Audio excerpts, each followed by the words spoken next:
This program is brought to you by On-Site Technologies. Welcome to Women of Mariposa. I'm your host, Marlena Hebern, and my guest today owns the old Mariposa Motel in downtown Mariposa, and she's here to tell us a little bit about owning the motel, and a little bit about it. And this is Carol Dewey. Hi, Carol. Hi, Marlena. It's a pleasure to be here. Well, thank you. Thank you for coming. So my first question for you today is just to tell us about the motel and what makes it unique, what makes it so special. What makes it unique? Well, it was built in 1938.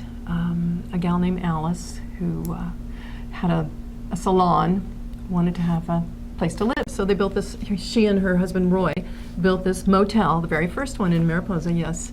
And there they housed 12 units of tourist homes, is what it was advertised. And it was advertised as having steam heat. So that was a wonderful thing, yeah. So tourist homes and steam heat. And so she operated her salon out of there, and they operated the motel out of there. And then over the years, it has kind of metamorphosed into many other things. It's gone residential, it's had a dentist office in there and real estate offices. And now, after I've owned it for the past 15, 16 years now, I've renovated many of the rooms, and I have one real estate agent in there, Patty Radonovich has her place in there, Sierra Foothill Homes, and then my mom also lives in there in a bungalow, and I also have 2 units that I've converted into nightly rentals, and I offer them up on a company called Airbnb, which is an online entity, and it's a booking agent. So it's gone through many changes. I like to think that I've made a mark in Mariposa, taken a sow's ear and turned it into a silk purse. Mm-hmm. Well, you know, you go by it every day. We go by it every day driving through town, and I never even thought about where that building came from or what the history was of it. Right. But it is beautiful right now. It's got great plants that you planted out in front, and it looks really nice. Thank you. Downtown. Yeah, I planted a bunch of trees. You know, I looked around Mariposa, and just all downtown, there's no little green spot, very few green spots. So I went ahead and planted some trees, and over the past few years, they've really taken off. They're really beautiful. And I probably have one of the tallest cedar trees in downtown. Yeah, and I know I have the biggest wisteria and the biggest holly tree in downtown. So yeah, they're at least 70 some odd years old now. Wow. So yeah. Wow. So you didn't plant all of them?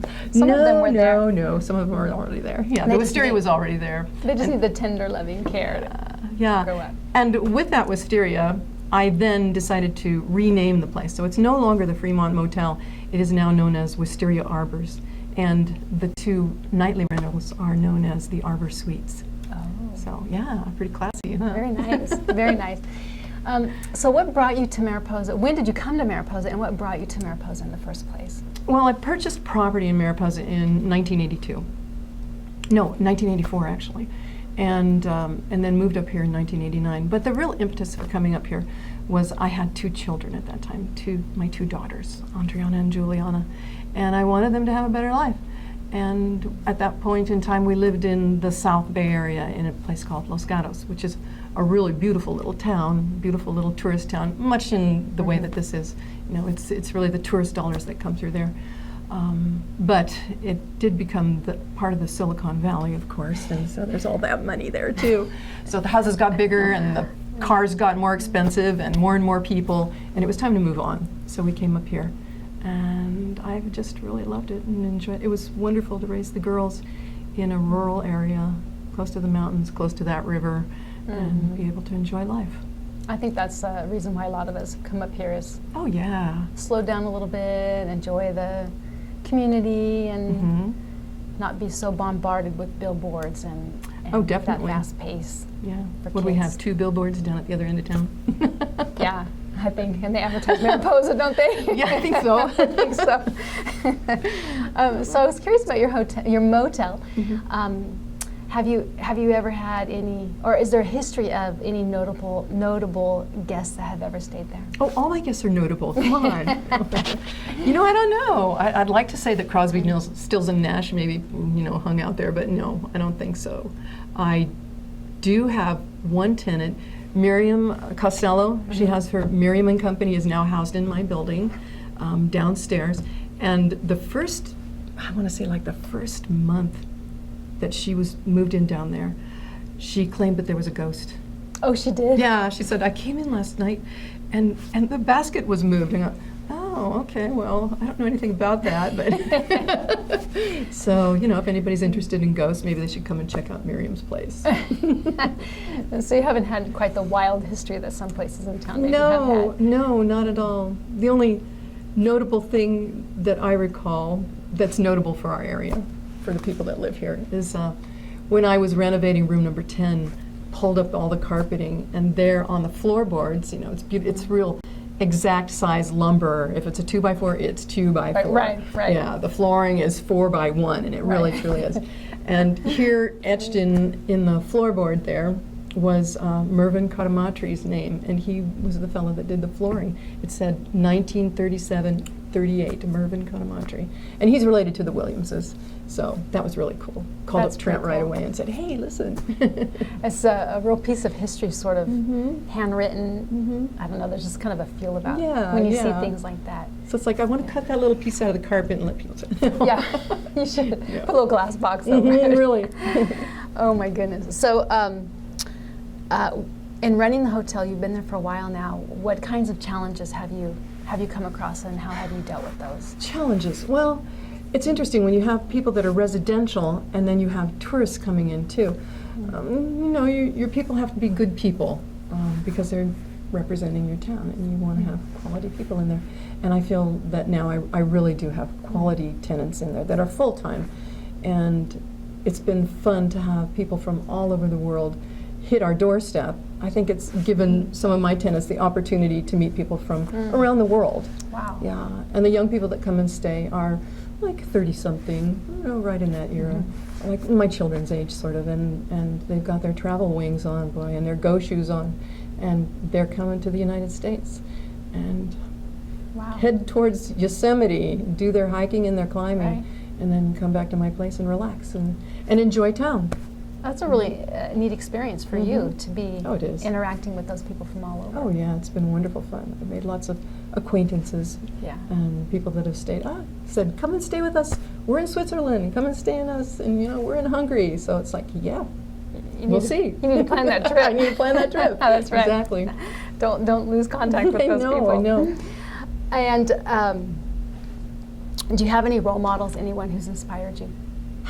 People that have inspired me.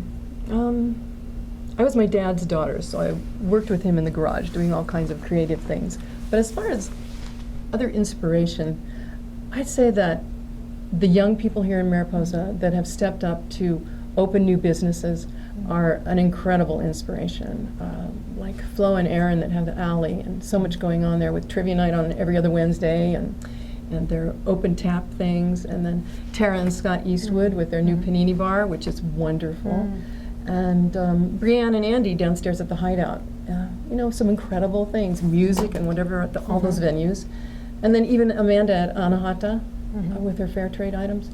Those kids are an integral part of this old town Mariposa, and they have just like risen up and taken over some of the reins.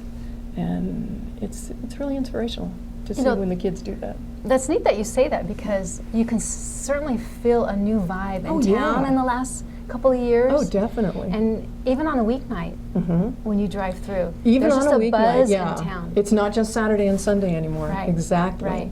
And that's what's made it great for my young people that are coming and staying in my Airbnb rooms.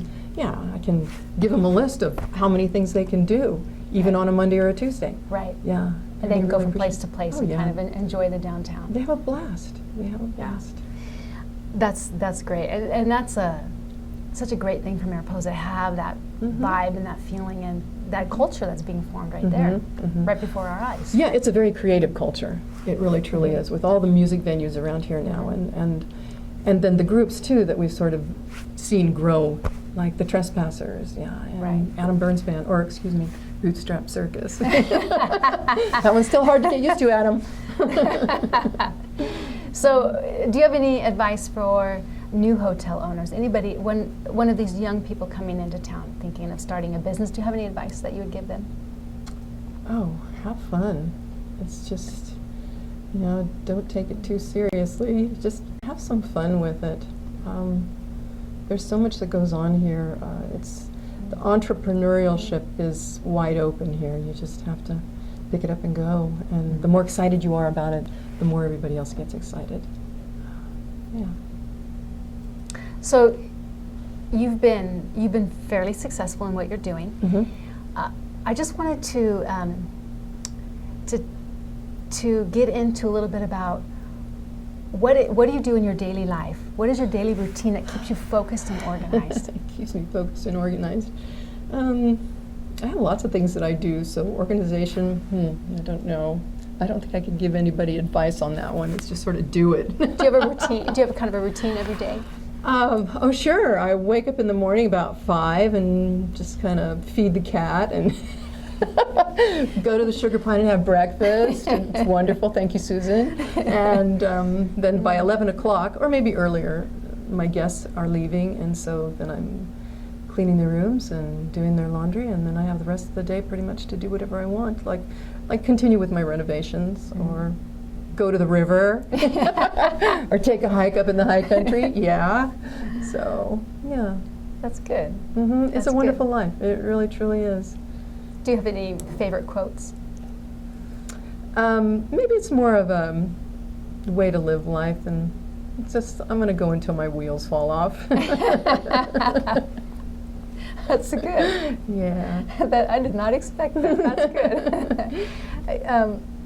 I like that because sometimes we have those rough spots in our career or in our lives, and we just have to remember not to give up, to keep going and pushing through. Okay, I have a couple more.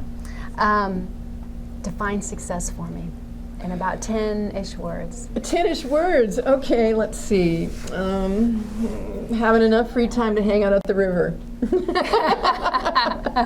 Success. That's good. That's success. That's good. I'm not there yet. That's good.